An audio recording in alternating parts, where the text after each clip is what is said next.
Now today, for all of you, I'm going to do my new stand-up comedy routine that I just wrote.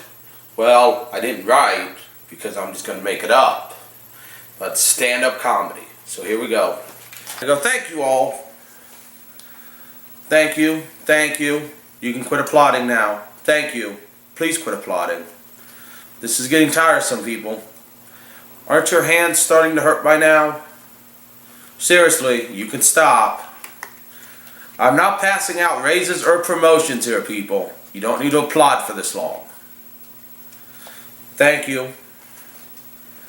Hello, I am Steve Sanders. And this is I'm doing a stand-up comedy routine. This is my stand-up comedy. Thank you. Thank you. Now, I have my drink here with me. It is a nice 52-ounce Coca-Cola.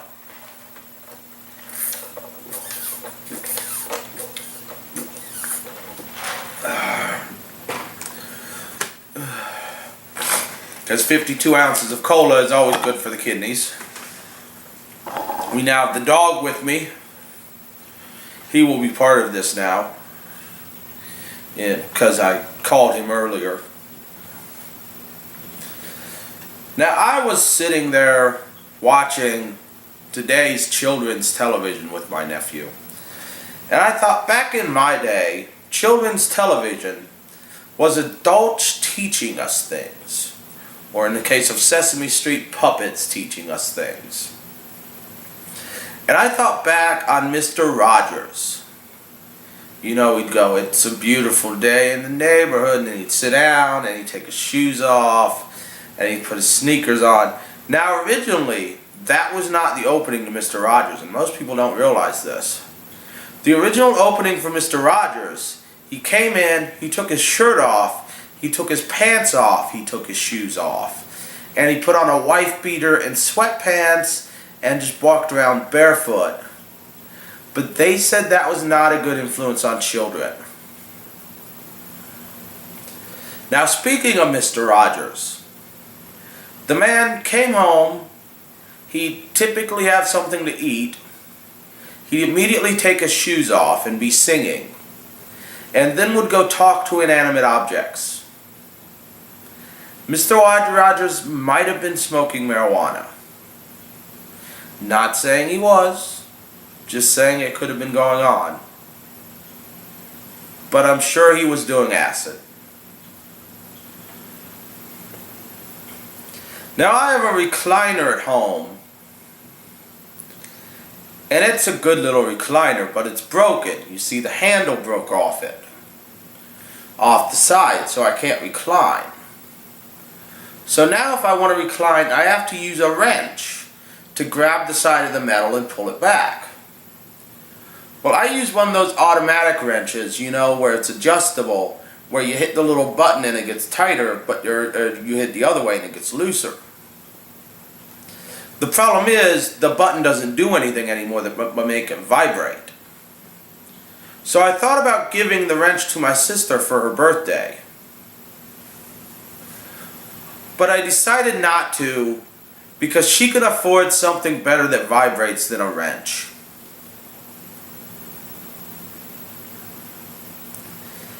Now, I've also been drinking a lot of soda lately.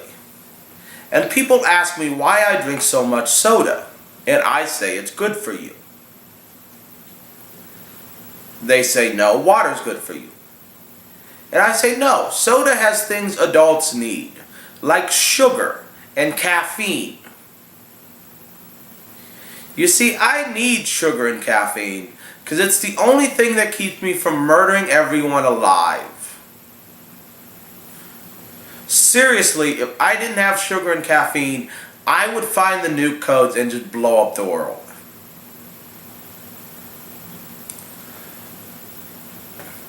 Now, another thing I do is I like to read.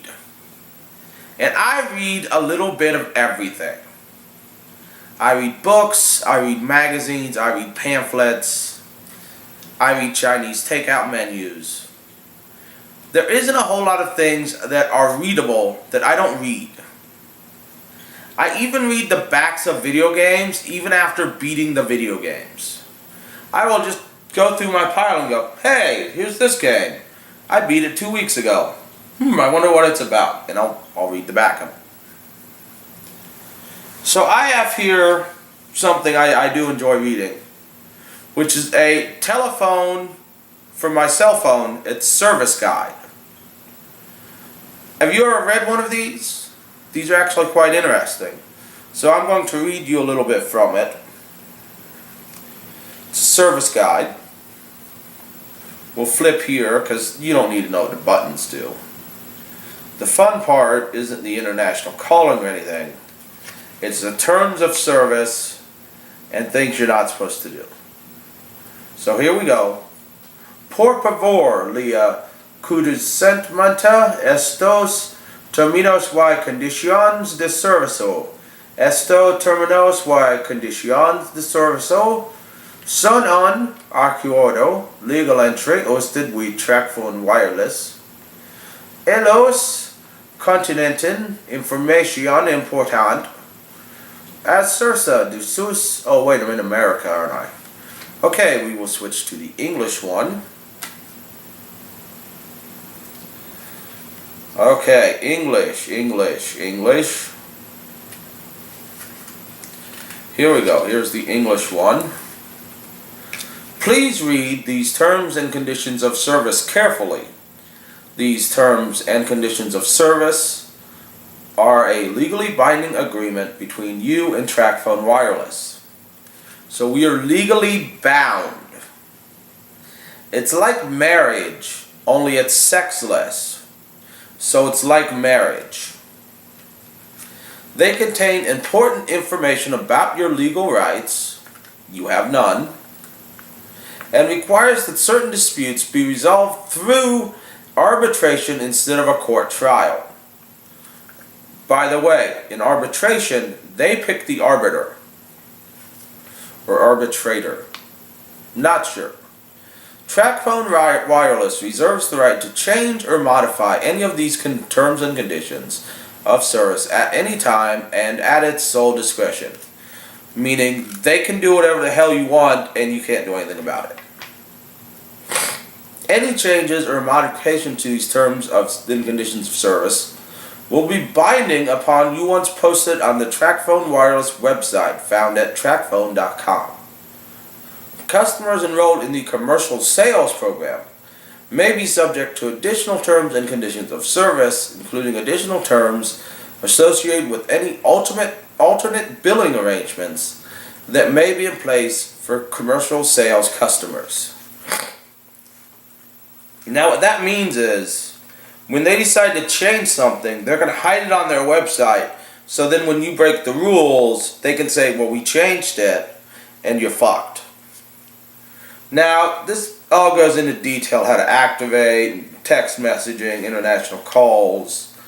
We know none of us care about any of that. Emergency calls.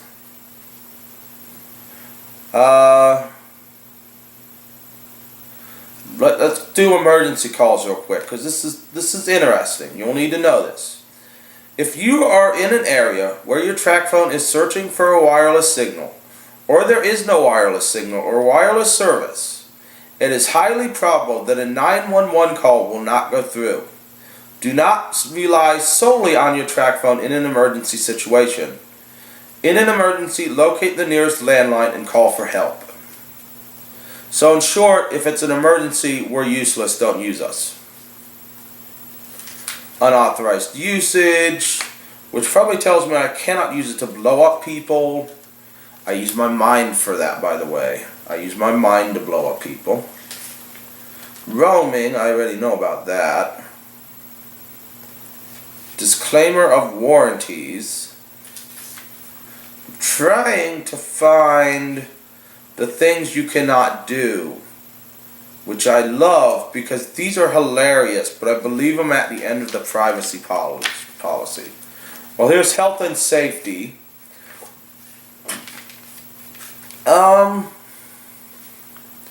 What What does SAR mean? I have no idea. Will it give me brain cancer? More than likely.